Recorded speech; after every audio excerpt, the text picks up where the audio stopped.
नमस्कार, स्वागत है आप सभी का। आज की इस वीडियो में अपन बात करेंगे जेएनयू एंट्रेंस एग्जाम 2020 के लीनियर अलजेब्रा कंप्लीट क्वेश्चन देखेंगे। इसमें जो क्वेश्चन पूछे गए हैं वो system of equation, rank of A matrix और लीनियर ट्रांसफॉर्मेशन और सब स्पेस से पूछे गए हैं। जो क्वेश्चन है उनमें सब स्पेस वाले क्वेश्चन को कैसे सोल्व करते हैं, उनकी क्या ट्रिक होगी, लीनियर ट्रांसफॉर्मेशन वाले क्वेश्चन उनको कैसे सोल्व करते हैं, उनकी क्या ट्रिक है, और सिस्टम ऑफ इक्वेशन वाले क्वेश्चन है और जो रैंक ऑफ ए मैट्रिक्स पे बेस्ड क्वेश्चन है उनको अपन कैसे सोल्व करते हैं वो देखेंगे। रैंक ऑफ ए मैट्रिक्स, तो इसमें टोटल 4 क्वेश्चन पूछे गए हैं और उसमें कोशिश की गई कि पूरे लीनियर अलजेब्रा को यहाँ पे कवर किया जाए। तो ये बड़े अच्छे क्वेश्चन है और इनके लिए कुछ आपको ट्रिक पता लगेगी कि सिस्टम ऑफ इक्वेशन वाले क्वेश्चन को अपन कैसे सोल्व करते हैं, और लीनियर ट्रांसफॉर्मेशन वाले क्वेश्चन वो बड़ी इंपॉर्टेंट और अच्छी ट्रिक है, तो इसको आप जरूर देखें। और यहाँ पे टोटल नंबर ऑफ क्वेश्चन 4 पूछे गए थे। और लेटेस्ट अपडेट और आप पेपर की पीडीएफ सिलेबस इन सब के लिए Telegram channel exponential mathematics join कर सकते हैं। इसके लिए आप टेलीग्राम के सर्च बार में जाके एक्सपोनेंशियल मैथमेटिक्स लिखेंगे तो आप वहाँ पे ग्रुप में पहुंच जाएंगे। आइए अपन एक एक करके इसके क्वेश्चन देखते हैं। तो यहाँ पे जो सबसे पहला क्वेश्चन पूछा गया हुआ है, consider the system of linear equation 3x plus y minus z equal to alpha minus x plus 2y plus 5z equal to beta 4x plus z equal to 7। और पूछा गया for which alpha and beta does this system have a unique solution. अपन को बात करने की unique solution कब रखेगा। For no alpha beta there is unique solution, alpha is unique but beta can be arbitrary, alpha and beta both are unique, और fourth option है for all alpha beta belongs to R there is a unique solution. तो यानी कि अपने को इस system का क्या दिखाना है, यूनिक सॉल्यूशन की बात करनी है। और फिर अपन को देखना है कि अल्फा और बीटा पे क्या कंडीशन है। तो अपन जानते हैं कि सिस्टम ऑफ इक्वेशन अगर ए एक्स इक्वल्स टू जो बी सिस्टम होता है अपना, A x equals to B system of equation होता है, इसमें ये non homogeneous system of equation इसको बोल सकते हैं अपन, non homogeneous system of equation. ये non homogeneous system of equation है। तो इसमें अपन जानते हैं कि ए x equal to B has unique solution.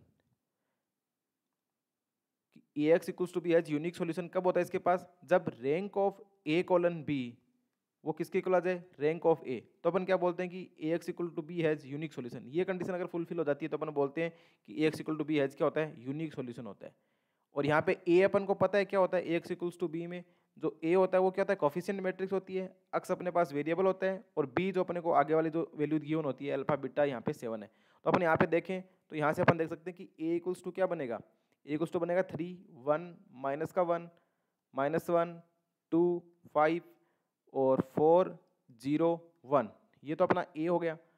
और बी, ए कोलन बी लिखते हैं तो इसमें अपन ये बीच से ऐसे नहीं लिखते, अपन इसको ऐसे ऐसे कर देते हैं यहाँ पे, और बी को यहाँ पे लिख देते हैं। बी कितना है, अल्फा बीटा 7। तो ये बन गई अपनी ए कोलन बी, नॉट ए, ये बन गई ए कोलन बी इक्वल्स टू, ये ए कोलन बी आ गई। अब अपन इसको क्या करेंगे, रो एक्लोन फॉर्म में लिखेंगे, इसकी रो एक्लोन फॉर्म बनाएंगे। और रो एक्लोन फॉर्म बनाने के लिए अपन क्या करते हैं कि जो डायगोनल एलिमेंट होते हैं, जो मतलब इसे बोल सकते हैं कि अपन इसका तो लीडिंग डायगोनल एलिमेंट होता है हर रो का, उसको 1 बनाते हैं, बाकी सब उसके, जैसे ये 3 है इसको अपन 1 बना सकते हैं, या इसके नीचे वाले सारे एलिमेंट 0 होने चाहिए, 2 के नीचे वाले 0 0, यानी कि इसको 0 बनाना है, इसको 0 बनाना है और इसको 0 बनाना है। तो अब यहाँ तो ये तो 0 है, पर अपन जैसे इन दो को 0 बनाएंगे इसमें थोड़ी गड़बड़ हो जाएगी, तो अपन देखते हैं कि इसको 0 कैसे बनाते हैं। तो अपने जो ए कोलन बी है वो इक्विवेलेंट हो जाएगी किसके, यहाँ पे अपन क्या करेंगे, अब अपन कर देते हैं R2 की जगह क्या करेंगे, R2 प्लस R1 बट्टे 3 कर देंगे, यानी कि ये 3 है यहाँ पे और यहाँ पे माइनस का 1 है, तो इसमें 3 का डिवाइड करेंगे तो ये 1 बन जाएगा, और 1 और माइनस 1 ये 0 बन जाएगा। तो ये अपनी जो ए कोलन बी किसकी इक्विवेलेंट हो जाएगी, ये पहले वाली रो तो एज इट इज रह जाएगी 3 माइनस का 1 और अल्फा, ये बन जाएगी 0। और अब इसमें अपन क्या कर रहे हैं, R2 प्लस R1 बट्टे 2 प्लस 1 बट्टे 3, ये बन जाएगा अपना 7 बट्टे 3, और ये बन जाएगा 5 माइनस 1 बट्टे 3, तो ये 14 बट्टे 3 बन जाएगा। और ये बन जाएगा अपना बीटा प्लस अल्फा बाई 3। और R3 की जगह अपन क्या कर देते हैं, यहाँ पे R3 की जगह अपन कर देते हैं R3 माइनस 4R1 बाई 3। तो अब 4 से तो मल्टीप्लाई कर देंगे R1 को और 3 से डिवाइड कर देंगे, तो ये बन जाएगा, ये वाला एलिमेंट तो 0 बन जाएगा, और R1 माइनस का तो ये बन जाएगा माइनस का 4/3, और 1 की जगह यहाँ पे आ जाएगा 1 माइनस का 1 प्लस 4/3, यानी कि ये बन जाएगा 7/3, और ये बन जाएगा 7 माइनस का 4 अल्फा बाई 3। तो ये अपनी ए कोलन भी इसके इक्विवेलेंट आ गई। अब अपने को क्या करना है, अब अपने को इसको 0 और बनाना है, इसको 0 बनाना है। इसको 0 बनाने के लिए अपन क्या करेंगे, यहाँ पे अपन कर देंगे R3 की जगह करेंगे R3 प्लस 4/7 R2। ये काम और करना अपनी। अब जो नई मैट्रिक्स आएगी वो उसको अपन एक बार यहाँ पे लिख लेते हैं। तो ये जो नई मैट्रिक्स है वो अपनी क्या आ गई, 3 1 माइनस का 1, और ये यहाँ पे चल रहा है, इधर आ जाएगा अल्फा, और ये आ जाएगा 0 7/3 14/3 और ये बीटा प्लस α/3 है ही। और अब ये आगे वाली ये भी 0 बन जाएगा, ये भी 0 बन जाएगा, और ये 7/3 प्लस 4/7 इसको कर दें तो ये 15/3 बनेगा, यानी कि 7/3 प्लस 8/3 ये 5 बन जाएगा। और यहाँ पे अपन क्या कर रहे हैं, 4/7 R2 कर रहे हैं ना, तो 4/7 इसको 4/7 से मल्टीप्लाई करना है। तो इसको जैसे 4/7 से मल्टीप्लाई इसमें जोड़ेंगे तो ये वाली टर्म कैंसिल हो जाएगी, ये बनेगा 7 प्लस 4 β/7 ये वाली बनेगी यहाँ पे। तो अपन ये देख सकते हैं कि ये जो मैट्रिक्स आ गई A कोलन B ये वाली बन गई। अब यहाँ पे आप नोटिस करेंगे कि जो अपन इसको नेक्स्ट पेज पे लिख लेते हैं कि A कोलन B अपना क्या आ गया, A colon B equals to आ गया, ये पहले वाली तो एज इट इज है 3 1 माइनस का 1, और यहाँ पे 3 1 माइनस 1 के बाद ये तो अल्फा एज इट इज पड़ा है, ये बीटा प्लस 4 α/3 है, और ये 0 है, और ये 7/3 है, ये 14/3 है, ये 0 0 5, और ये बन जाएगा 7 प्लस 4 β/7, 4 β/3 आएगा ये। तो ये अपनी क्या आ गई, A कोलन B आ गई। अब यहाँ पे अपन देखें कि जो A कोलन B है इसमें ये रो एक्लॉन फॉर्म में है, रो एक्लॉन फॉर्म में है ये, और इसमें अपन देखें कि इसकी रैंक है वो इस मैट्रिक्स की रैंक कितनी है, 3 है, क्योंकि यहाँ पे number of linearly independent non zero row कितनी है, नॉन जीरो रो है वो 3 ही है। तो इसकी रैंक कितनी हो जाएगी, 3, यानी कि rank of A colon B equals to कितनी है, 3 है। अब अपन बात करते हैं रैंक ऑफ A की, कि रैंक ऑफ A कितनी है। अब यहाँ पे अगर देखें इसको अगर हटा दें, आगे वाले पार्ट को अगर हटा दें, सिर्फ इतने की बात करें तो इस मैट्रिक्स की रैंक पे देखें तो वो भी कितनी है, 3 है, क्योंकि यहाँ पे अपन को देख रहा है कि number of linearly independent non zero row वो भी कितनी है, 1 2 3 है, तो इसकी रैंक भी कितनी है, 3 ही है। इसका मतलब क्या हुआ कि rank of A colon B equals to rank of A आ रही है। अब यहाँ पे rank of A colon B equal to rank of A हो गया, यानी कि 3 3 है, तो इसका मतलब क्या, यूनिक सॉल्यूशन हो गया। पर यहाँ पे अपन नोटिस करें तो अल्फा बीटा प्लस 4 α/3 7 प्लस 4 β/3, अपन अल्फा बीटा की वैल्यू कुछ भी ले लें, यहाँ पे अल्फा कुछ भी ले लो, 1 2 3 कितने भी चूज कर लो, कोई फर्क नहीं पड़ रहा, 0 ले लो, माइनस का 0 माइनस का 1 माइनस का 2 माइनस का 3 कुछ भी ले लो। ये भी बीटा प्लस 4 α/3 इस भी कुछ भी ले सकते हैं। यहाँ पे भी 4 β/3 आ रहा है, 7 तो एज इट इज पड़ा, ये तो कभी 0 बना ही नहीं 7 तो, और इसकी रैंक को कोई फर्क नहीं डाल रहे, यानी कि alpha beta doesn't affect rank of A colon B। A colon B की रैंक पे अल्फा बीटा को फर्क ही नहीं पड़ रहा, यानी कि अपन A और अल्फा और बीटा की वैल्यू कुछ भी ले लें, ये rank of A colon B 3 आने वाला है हमेशा, और जो रैंक ऑफ A है वो भी हमेशा क्या रहने वाला है, 3 रहने वाला है। इसका मतलब क्या हो गया कि इसका क्या होगा, यूनिक सॉल्यूशन मिलेगा हमेशा, भले आप रैंक ऑफ जो अल्फा बीटा की वैल्यू कुछ भी लें। तो इसका मतलब क्या हो जाएगा कि for all alpha beta belongs to R there is a unique solution. इसका मतलब ये करेक्ट ऑप्शन क्या हो जाएगा, इसका डी वाला करेक्ट हो जाएगा। यहाँ पे लिखा हुआ भी है करेक्ट ऑप्शन, पर अपने को ये तो पेपर में थोड़ा से मिला था तो उसके बेसिस पे मिल गया। अगर आपको कोई भी स्टेप में डाउट हो, थोड़ा जो लिखने का सिस्टम है ये थोड़ा नया सेटअप करा है मैंने, आप इस पर भी कमेंट करके जरूर बताएं कि आपको कैसा लगा ये, और कोई भी डाउट हो कुछ भी हो तो आप कमेंट बॉक्स में जरूर पूछें। तो आई होप आपको ये क्वेश्चन क्लियर होगा कि अपन को कैसे पता लगेगा कि यहाँ पे सिस्टम ऑफ इक्वेशन था वो यूनिक सॉल्यूशन हुआ, उसके लिए अपन को कंडीशन पता लगेगी for all alpha beta belongs to R there is a unique solution. और यूनिक सॉल्यूशन हमने क्या करा, इसको रो एक्लन फॉर्म में बदला, रो एक्लन फॉर्म में बदला तो अपने पास ये मैट्रिक्स आई पहले, तो फिर ये आई, और फिर ये मैट्रिक्स आ गई, और उसके बाद अपने पास A कोलन B वाली ये मैट्रिक्स बनी। और हमने देखा कि यहाँ पे अल्फा बीटा की कोई भी वैल्यू चूज कर लो, rank of A colon B हमेशा 3 रहने वाली है, रैंक ऑफ A भी 3 रहने वाली है, जिसका मतलब सिस्टम के पास क्या है, यूनिक सॉल्यूशन है फॉर ऑल अल्फा बीटा के लिए। तो आई होप आपको क्वेश्चन क्लियर होगा। अब नेक्स्ट क्वेश्चन देखते हैं। नेक्स्ट क्वेश्चन है वो सब स्पेस पे बेस्ड है। यहाँ पे पूछा गया कि consider the following subset of R cube. ये अपने R क्यूब को क्या दे रखे हैं, अपने को सबसेट दे रखे हैं, ठीक है। अब उसके बाद अपने को पूछा है कि which of the above are vector subspace of R cube, यानी कि R क्यूब ओवर R की बात हो रही है, यहाँ पे फील्ड है वो रियल नंबर R ही है, क्योंकि R क्यूब की मेंबर है। एक्स वाई जेड अपने को W 4 सबसेट दे रखे हैं R क्यूब के, और पूछा गया है कि कौन सा इसमें से सब स्पेस बनाएगा। तो पहला दे रखा है x greater than equal to 0, y greater than equal to 0, z greater. अब आपको सबसे पहले तो एक बात ये पता होना चाहिए कि नेसेसरी एंड सफिशिएंट कंडीशन क्या होती है कि कोई सबसेट है वो किसी वेक्टर स्पेस का सब स्पेस बनाएगा। जैसे मान लेते हैं कि W अपने यहाँ पे सबसेट ऑफ हो किसी वेक्टर स्पेस VF का, V क्या ये वेक्टर स्पेस है, वेक्टर स्पेस ओवरफिल्ड F, ये यहाँ पे ओवरफिल्ड F है, और ये W इसका सबसेट है। तो W सब स्पेस कब बनेगा, W इज सब स्पेस ऑफ VF, इसके लिए नेसेसरी एंड सफिशिएंट कंडीशन क्या होती है, इसकी नेसेसरी एंड सफिशिएंट कंडीशन ये होती है कि अगर अपन कोई भी मेंबर, अगर कोई फॉर ऑल A यानी कि F A के यहाँ से ले, स्केलर फील्ड F से लें, और for all alpha beta belongs to W, अगर कोई दो मेंबर चूज करें अपन W की, यहाँ पे अल्फा बीटा क्या है वेक्टर है और A क्या अपना स्केलर है। अगर for all A belongs to F से लें, अल्फा बीटा अगर W से लेते हैं, अगर अपने को ए अल्फा प्लस बीटा अगर वापस से डब्लू में मिल जाए तो अपन बोल देंगे डब्लू क्या हो जाएगा, इस केस में डब्लू बन जाएगा अपना सब स्पेस ऑफ वी एफ, यानी कि subspace over the vector space V, और जो फील्ड अपना क्या रहेगा इस पे ये क्या बन जाएगा, सब स्पेस बन जाएगा। कब, जब फॉर ऑल ए एफ से अल्फा बीटा डब्लू से, तो ए अल्फा प्लस बीटा क्या बन जाते चला जाए डब्लू में। अब अपने को पहला जो अक्स दे रखा है यहाँ पे अगर अपन बात करें तो इसमें जो मेंबर है उस प्रकार से कि x greater than equal to 0 है, y greater than equal to 0 है और जेड भी ग्रेटर देन इक्वल टू 0 लिया गया है। तो अब क्या होगा यहाँ पे अगर अपन बात करें कि चलो अपन अल्फा ले लेते हैं, जैसे अल्फा को ऊपर अपन चूज करें ग्रेटर देन इक्वल 1 1 1 ले लिया अल्फा, तो ये अल्फा है वो किस में है, अक्स में है।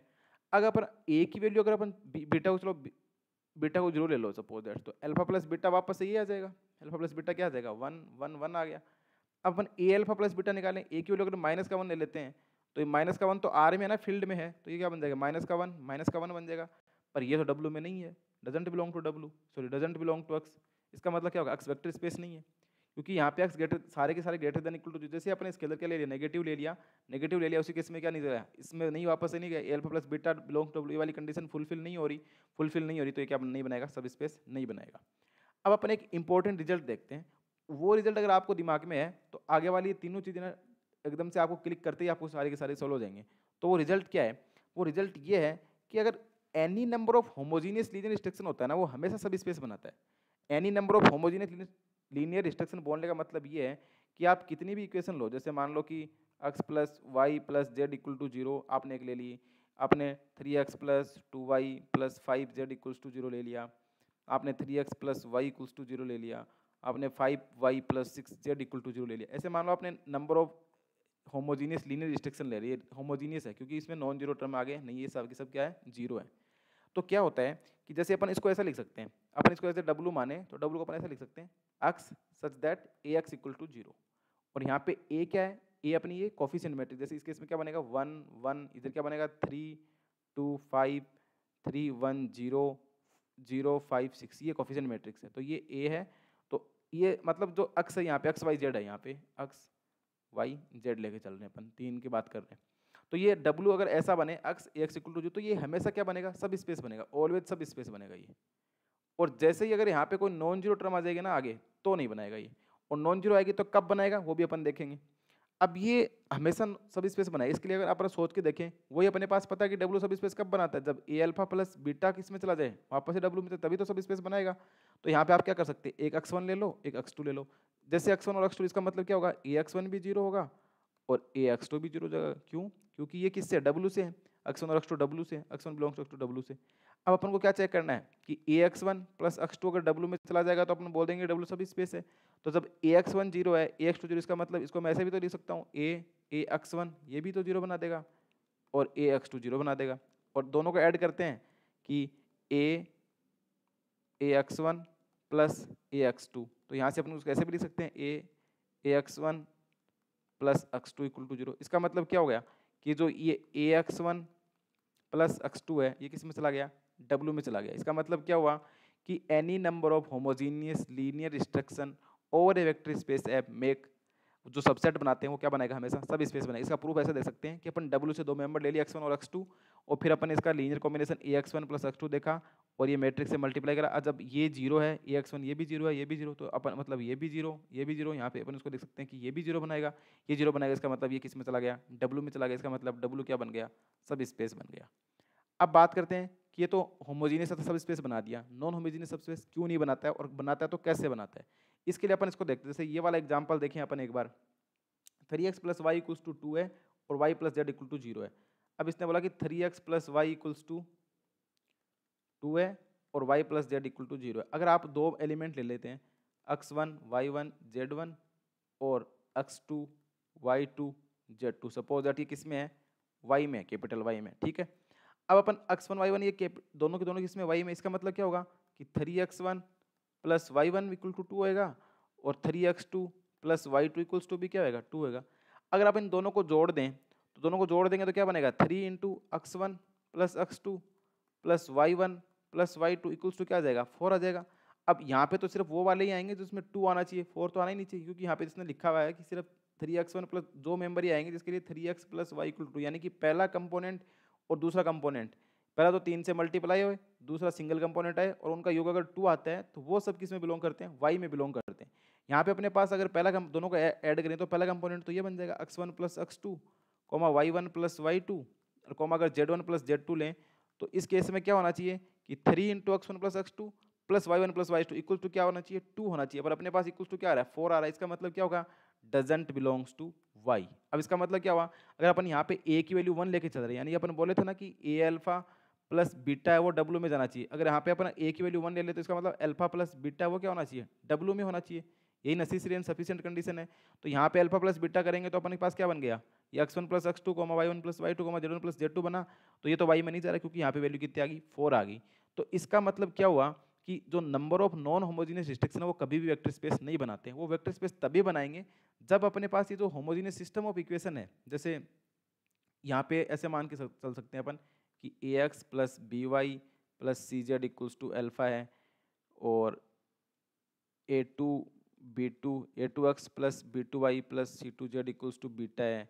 तो ये जो कोफिशिएंट है ना, इन सब का सम क्या होना चाहिए, 1 होना चाहिए। ऐसे सोच सकते हैं कि जैसे मानो कि ए एक्स इक्वल्स टू बी वाला टाइप का अपन इसको देख सकते हैं कि एक्स इक्वल्स टू ये बी टाइप का है, और ये तभी बना पाएगा जब इसको अपन सम करें a x one plus b x two, ये बिलोंग्स टू डब्ल्यू तभी हो पाएगा जब ये ए प्लस बी है ना, इसका सम क्या हो जाए 1, यानी कि जो कोफिशिएंट का सम है वो 1 आएगा ना, तभी बन पाएगा, वरना कभी नहीं बन पाएगा। तो आप हमेशा ये ध्यान रखें कि नॉन होमोजीनियस जो सिस्टम ऑफ इक्वेशन वो कभी वेक्टर स्पेस नहीं बनाता है, और अगर होमोजीनियस वाला है, अगर होमोजीनियस है तो वो हमेशा क्या बनाएगा, वेक्टर स्पेस बनाएगा, हमेशा वेक्टर सब स्पेस बनाता है। इसका प्रूफ हमने देख लिया कि वेक्टर सब स्पेस कैसे बनाता है। इसके लिए आप इस यहाँ से देख सकते हैं कि कोई भी x1 x2 दो लेके देखें और उनका ये इक्वल टू 0 बनेगा, और ये जैसे सिस्टम ऑफ इक्वेशन अपन एक साथ लेके देख सकते हैं। तो इसका मतलब क्या हुआ कि होमोजीनियस वाला तो बनाएगा, नॉन होमोजीनियस वाला कभी नहीं बनाएगा। तो इसका मतलब x वाला तो ये तो अपने देख लिया कि x वाला नहीं बना रहा है, y वाला भी नहीं बना रहा है। अब बात करते हैं z और w की। अब यहाँ पे आप देखें कि जो z है उसमें क्या लिखा हुआ है, x स्क्वायर, एक बार थोड़ा सा मिटा देता हूँ इसमें,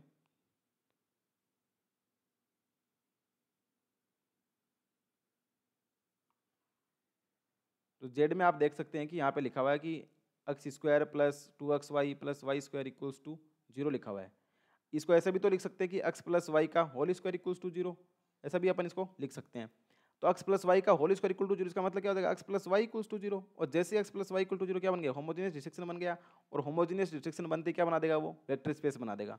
और ऐसे ही आप अगर जेड वाला देखें तो जेड वाला भी क्या हो रहा है, x plus y equals to z equal to 0, 4x plus 3y minus, यानी कि यहाँ पे भी क्या है, होमोजीनियस डिस्ट्रिक्शन है, और होमोजीनियस डिस्ट्रिक्शन अपन को पता है क्या बनाते हैं, वेक्टर स्पेस बनाते हैं।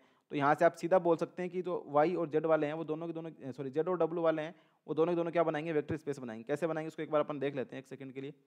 वो ऐसे सोच सकते हैं आप इजीली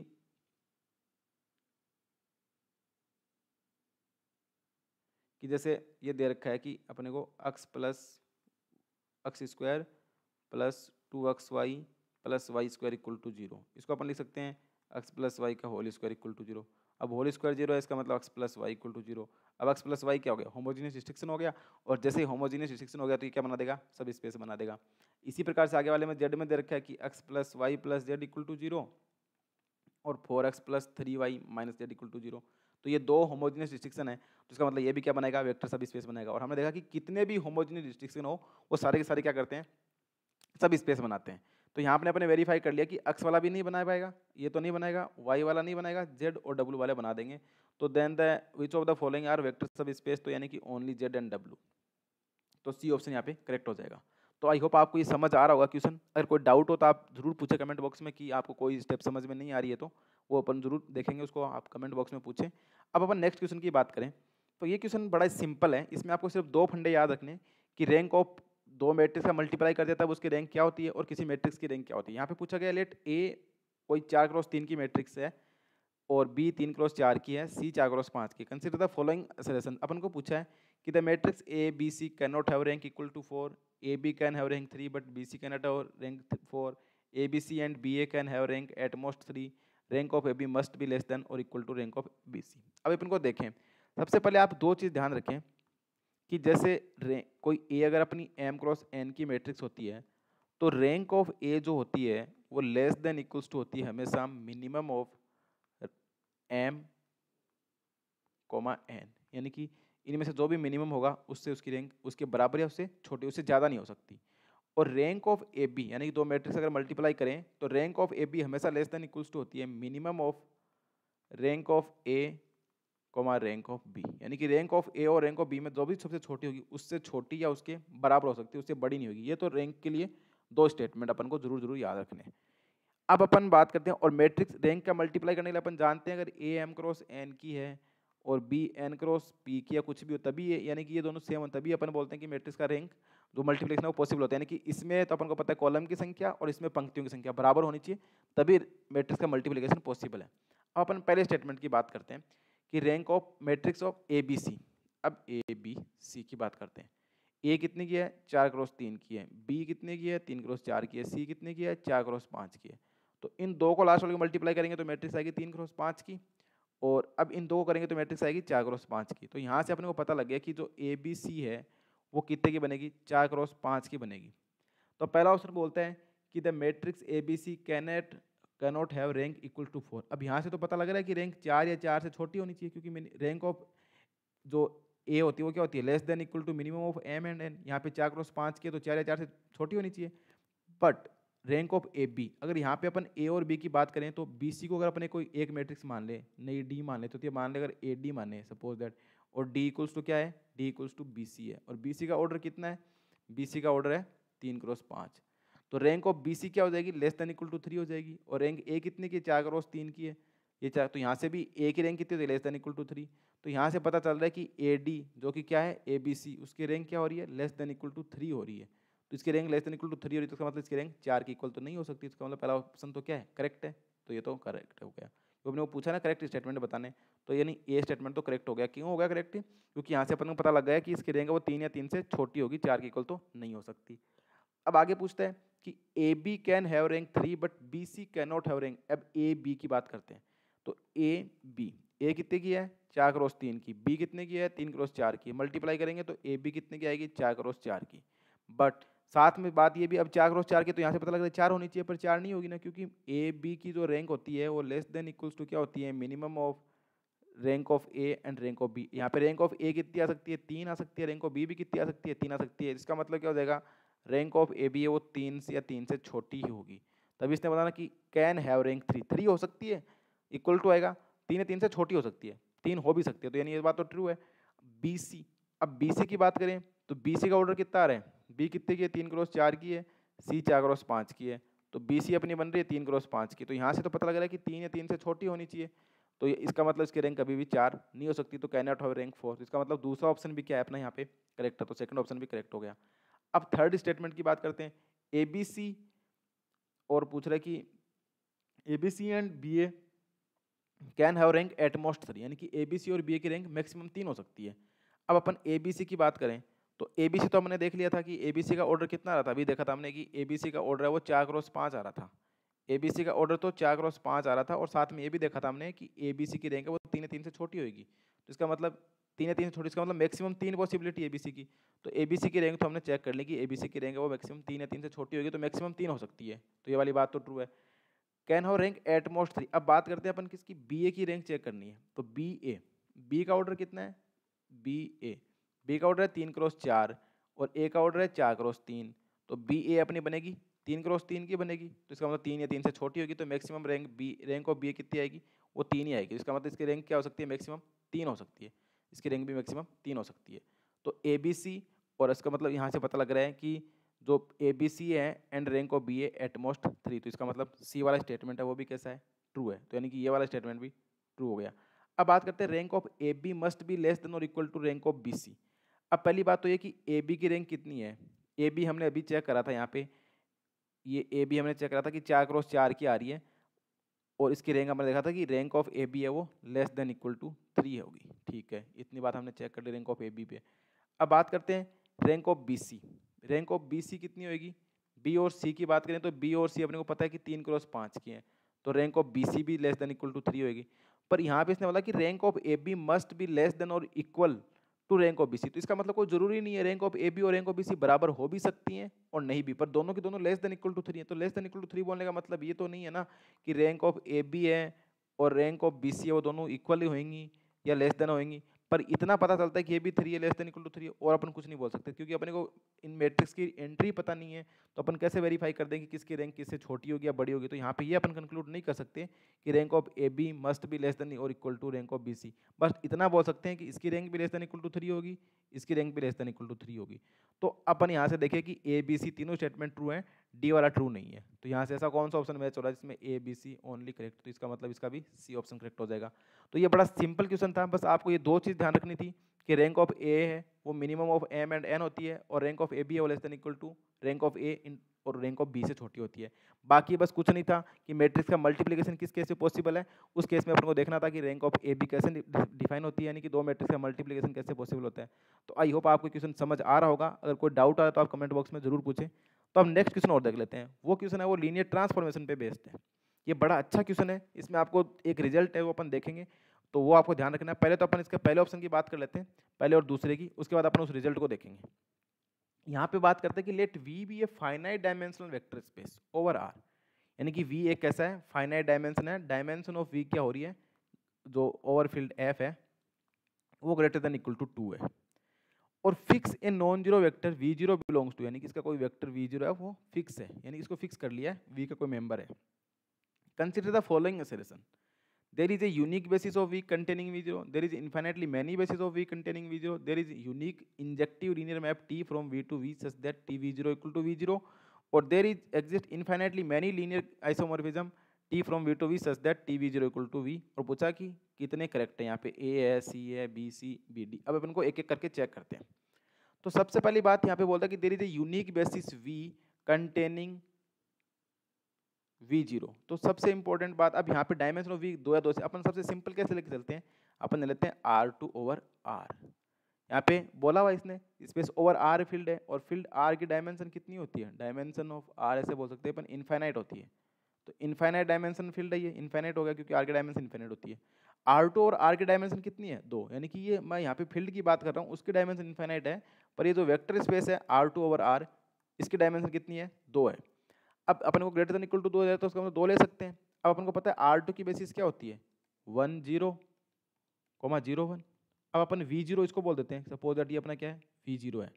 अब इसकी बेसिस तो अपन ये भी जानते हैं कि 1 0 1 1 ले लो, यानी कि अपन को अपन क्या कर सकते हैं, ये भी बेसिस है, ये भी बेसिस है R2 और R की, अपन और बेसिस इसको फिक्स कर लो। इसको फिक्स कर लेंगे तो अपने पास इनफाइनाइट जो वेक्टर मिल सकते हैं जो इसके लीनियरली इंडिपेंडेंट है। और लीनियरली इंडिपेंडेंट का मतलब कि इसका स्केलर मल्टीप्लिकेशन नहीं होना चाहिए, बस 1 0 का स्केलर मल्टीप्लिकेशन नहीं होगा, तो 1 0 को तो आप फिक्स कर लो और लेते जाओ। और इसके अलावा अपने को इनफाइनाइट वेक्टर ऐसे मिलते जाएंगे जो 1 0 के क्या है, लीनियरली इंडिपेंडेंट है। और वो सब अपन को पता है, कोई भी सेट अगर डायमेंशन जिसकी n होती है तो इस set containing n linearly independent vector form a basis for that subspace। यानी कि अगर कोई वेक्टर स्पेस है उसके डायमेंशन अगर n है, अगर आपके पास एक सेट ऐसा है जो लीनियरली इंडिपेंडेंट और उसके अंदर वेक्टर n है, तो वो हमेशा उसकी बेसिस बनाएगा। अब यहाँ पे अपने पास क्या हो रहा है कि V0 को तो अपन फिक्स कर रहे हैं 1 0 1 0, और अपन इसके स्केलर मल्टीप्लिकेशन के अलावा यहाँ पे एक एक वेक्टर चूज करते जा रहे हैं, तो क्या होगा, ये सारे के सारे लीनियरली इंडिपेंडेंट बनेंगे और बेसिस फॉर्म कर देंगे। इसका मतलब अपने पास इनफाइनेटली मैनी बेसिस होगी V के लिए जो V0 को कंटेन करेगी, क्योंकि V0 तो अपन ने 1 0 फिक्स कर दिया। अब इसके अलावा अपन लेते जा रहे हैं, 1 1 लेते जा रहे हैं, 2 1 लेते जा रहे हैं, 3 1 लेते, कुछ भी लेते जाओ जो 1 0 का स्केलर मल्टीप्लिकेशन नहीं है, बाकी सारे सारे इसके क्या बन जाएंगे, लीनियरली इंडिपेंडेंट। ये तो बात होगी R2 और R, जैसे डायमेंशन क्या ली थी अपन ने, 2 ली थी, तो इसका मतलब there is a unique basis of V contain, ये तो गलत हो गया। और there exist infinitely many basis of V containing V0, यानी कि B तो करेक्ट होगा। तो यहाँ से भी आपको पता लगे कि B स्टेटमेंट है वो करेक्ट होगा। और अगर आप दिमाग लगाएं तो ऐसा ऑप्शन सिर्फ एक ही मिल रहा है जिसमें B करेक्ट है, तो इसका मतलब बिना देखे ही फोर्थ ऑप्शन करेक्ट कर सकते हैं। पर अपन इसके C और D को भी वेरीफाई करेंगे जैसे अपन ने A और B को वेरीफाई करें। अब अगर अपन ने डायमेंशन अपन ने क्या ली थी, 2 ली थी। अब यहाँ से अपन क्या करते हैं, अगर डायमेंशन सपोज अपन 3 लेते हैं, अगर अपन R³ ओवर R की बात कर लेते हैं, R³ ओवर R की बात करें तो इसकी डायमेंशन कितनी होती है, 3 होती है। अब इसकी बेसिस अपन जानते हैं 1 0 0 0 1 0, ये स्टैंडर्ड बेसिस की बात कर रहा हूँ मैं, 0 0 1 इसकी स्टैंडर्ड बेसिस है। अब अपन को क्या करना है, कोई एक V0 फिक्स करना है और बाकी 2 लेते जाने। तो अपन क्या करेंगे, सपोज दैट इसको V0 अपन फिक्स कर लेते हैं। अब अपन क्या करेंगे, इन दो का जो लीनियर कॉम्बिनेशन है, यानी कि alpha plus beta into this, इन दो के अलावा इनके स्केलर मल्टीप्लिकेशन जो इसका लीनियर कॉम्बिनेशन लेंगे उसके स्केलर मल्टीपल नहीं होना चाहिए। यानी कि ये ऐसे बोल सकते हैं इसको, अगर अपन E2 बोलें और इसको अगर अपन E3 बोले आगे वाले कोऑर्डिनेट को, तो यानी कि alpha E2 plus beta E3, इसका इसके अंदर मल्टीप्लिकेशन नहीं होना चाहिए। और बाकी जो दो वेक्टर आएंगे यहाँ पे नए, V0 को अपन इसको फिक्स कर लें V0, तो ऐसे अपने पास इन्फाइनाइट चॉइस है इस वेक्टर्स की, जो इसके अंदर मल्टीप्लिकेशन नहीं है।